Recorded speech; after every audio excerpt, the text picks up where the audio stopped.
What happens when a beaten-down gorilla risks everything to save a wounded tiger cub from a predator twice his size? He never expected the jungle's deadliest force to show up next. What followed left even the skies above silent. Let me tell you something real. When a full-grown silverback walks through the jungle at sunrise, he does not expect drama. He expects dew, silence, maybe a beetle or two. But me? I've learned one thing. Peace never lasts when the forest owes you pain. My name's Barambo. Yeah, sounds like a jungle superhero. I wish. In truth, I'm just the last one standing after my troop got wiped out. Bunch of poachers, metal traps, and smoke bombs. You know, civilized humanity at its finest. So, these days, I walk alone. No chest beating, no alpha poses. Just one massive, beat-up gorilla patrolling the green like some old vet who doesn't know how to quit. I keep an eye on the watering hole because the little ones, fawns, piglets, even baby monkeys, they come there. And trust me, the only thing hungrier than them is what's waiting in the water. That morning, I heard it. A scream.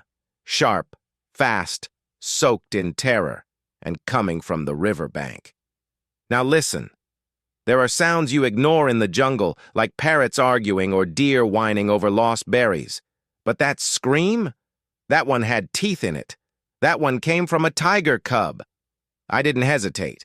My feet hit the ground hard, leaves flying behind me. I charged downhill like an earthquake on two legs, smashing vines, knocking bark off trees, and not caring who saw. Whatever was down there had picked the wrong baby to mess with. And then I saw it. A tiger cub. No more than a few weeks old, half its body submerged in mud, the other half caught in the jaws of a crocodile the size of a small canoe. Its tiny claws scratched at the earth like it could climb out of death itself. The croc was grinning, not literally, but you could feel it. That slow roll of his eyes, the way his jaw clenched. He was sure he'd won. Well, guess what? I roared. Not that movie theater nonsense. I mean a sound that split the air wide open. The croc twitched, startled. That was all I needed. I dove. Dead weight, 400 pounds of fury right on top of him. Water exploded everywhere. Now, I don't fight clean. He bit my shoulder, so I slammed his head into the rock. He twisted his tail. I broke it against a tree root. We rolled, teeth and claws, mud flying, water turning darker with every second. Finally, he let go. I shoved him off with one last punch that echoed through my bones. He slithered back into the water like a sore loser at a poker table. The cub wasn't moving much, whimpering, trembling, paw bleeding like it had been chewed halfway off. I picked him up, gently. Yeah, picture that. A scarred gorilla cradling a baby tiger like it was porcelain. And just like that, we were two broken things, staring at each other, not saying a word. But something passed between us. Something ancient. A deal, maybe. A vow. I looked around. No mother, no tracks, no scent of her nearby, which meant something bad had gone down. Real bad. I didn't know what, but I knew this. I wasn't leaving him there. So I carried him away from the water, up into the trees, toward the rocks where the shade was thick and the air cooler. He needed rest, he needed help, and frankly, so did I. I laid him down, watched his tiny chest rise and fall. I checked his paw. Not good, but not hopeless. I didn't sleep that night. Not a blink. Not because I was afraid, but because I knew the jungle doesn't hand out mercy twice. Saving him? That wasn't the end. That was just the invitation. What happened next changed everything. You don't want to miss how it all unfolded. Stay. It only gets wilder from here. Let me be clear. Nursing a tiger cub with a torn-up leg in the middle of a jungle filled with things that either want to eat you, film you, or study you. That's not what most folks would call smart. But I've never been interested in survival by the book. So there we were. Him, a striped ball of heat and whimpers. Me, a limping gorilla with one bad shoulder and a growing list of regrets. I'd wrapped his paw with soaked leaves, pressed a cool stone under his ribs to bring down the fever. Jungle first aid. No copay required. By midday, the heat was turning the rocks into stovetops. I tried to find water, but every drop nearby tasted like it had been filtered through smoke and crocodile teeth. Fires had been tearing through the next valley. I could smell the ash even through my nose, full of sweat and worry. The cub kept twitching in his sleep.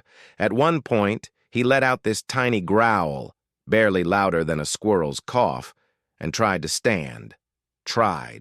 Collapsed right back onto my arm like I was a pillow carved from muscle and mistakes. And that's when I heard the whir. Now look, in the jungle, there are sounds you learn to ignore. Wind through bamboo, the chatter of nosy monkeys, the 1,000 little gossipers of the treetops. But this was mechanical. Too high, too cold, too human. I craned my neck. There it was. Blinking red light, spinning blades, one of those knockoff drones the wannabe poachers use when they're too lazy to track footprints like real predators, probably slapped together from spare phone parts and bad intentions. I pulled the cub in close, ducked under the rock shelf. He mewled a bit, not pain, just confusion. Like he knew the sky wasn't supposed to buzz like that. I stayed there until the drone passed. 2 full minutes of holding my breath and every nerve in my arms screaming, and when it finally vanished behind the trees, I didn't relax. I moved. Because if the buzzards were circling, we needed distance. Now the trail up to the plateau was steep, half-choked with roots, and slick from the last rain. I carried him the whole way, and don't ask me how. Maybe guilt has its own fuel tank. Maybe being needed feels better than pain feels bad. Either way, I climbed. We stopped when my legs started trembling harder than the leaves around us. Set him down, sat on a boulder, watched the wind move like whispers through the tall grass. And then the air changed. You ever feel watched? I mean, not that silly, "What's that sound?" nonsense. I mean really watched. Like something just crawled into your skin and started checking for weak spots. It was behind us, low, heavy. I turned, slowly. There, at the edge of the clearing, stood a tiger, full-grown. Muscles like ropes under velvet.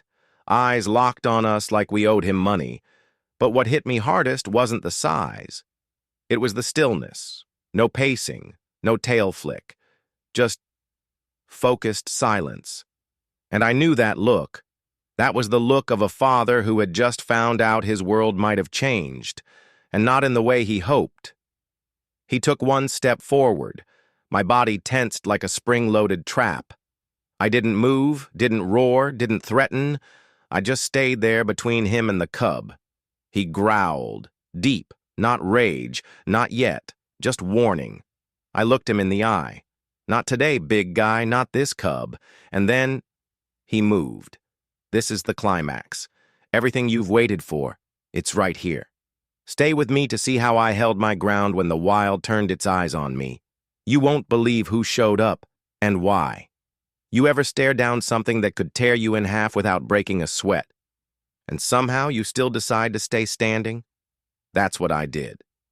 Me, a bruised-up silverback, holding my ground with nothing but instinct and a tiger cub who didn't ask for any of this. The tiger in front of me? He wasn't roaring. He didn't need to. His silence was louder than thunder. He stepped closer. I didn't flinch. My body was screaming. Every bruise, every cracked bone from that croc fight lit up like a warning sign. But I stayed. Not because I thought I could win, but because the kid behind me deserved someone who didn't run when things got ugly.